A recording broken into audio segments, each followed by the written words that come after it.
fantasy football fans. It's me, the Fantasy Football Girl, coming to you with an all-new edition of Vlog Times. I first want to thank all of you for the tweets and emails and messages last week. Your support meant a lot to me and certainly helped to brighten my spirit, so thank you for those. I really appreciated them.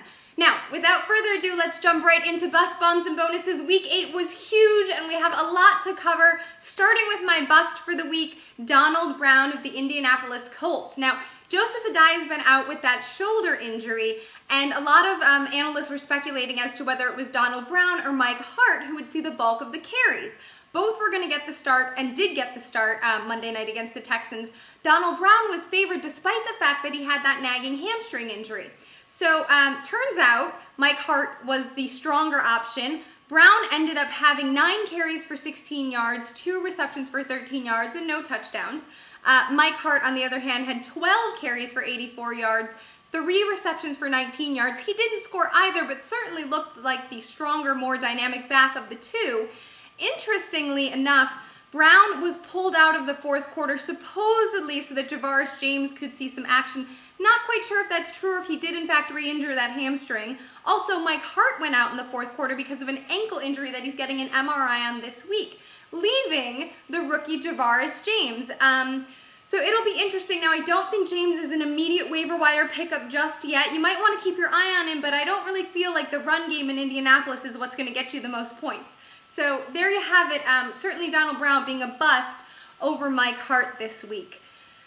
Bombs. Now, certainly this week, bombs, there were plenty of bombs. We could talk about Kenny Britt owners got quite a bomb when he didn't end up starting on Sunday. I think Redskins fans got quite a bomb when Mike Shanahan decided to put Rex Grossman in the final play of the game.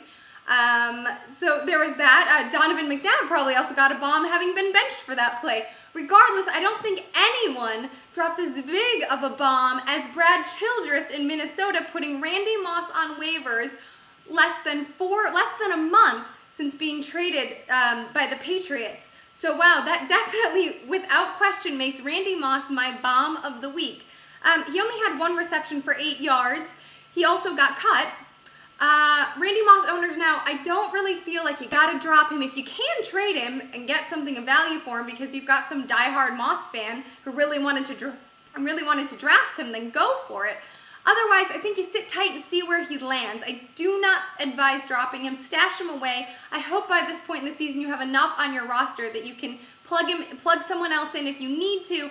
But I also think he might land somewhere before Sunday. Now, learning a new offense is another issue, but still do not drop him just yet. So anyway, that's my bomb. Quite a few of them. What an exciting week for football, right? Or even if it wasn't exciting, it was certainly dramatic.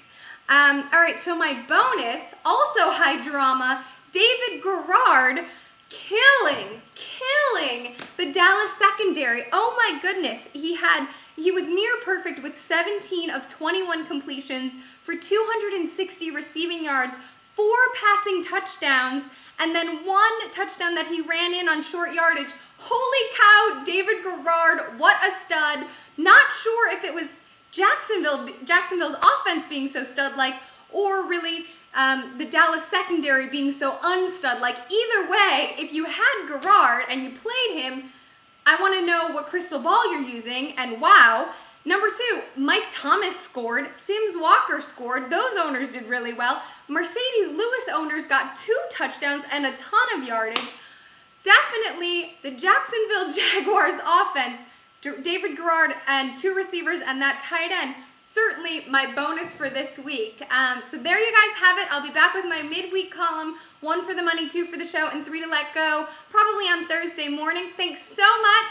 Have a wonderful week, and let's stay tuned on this Moss stuff. I love it.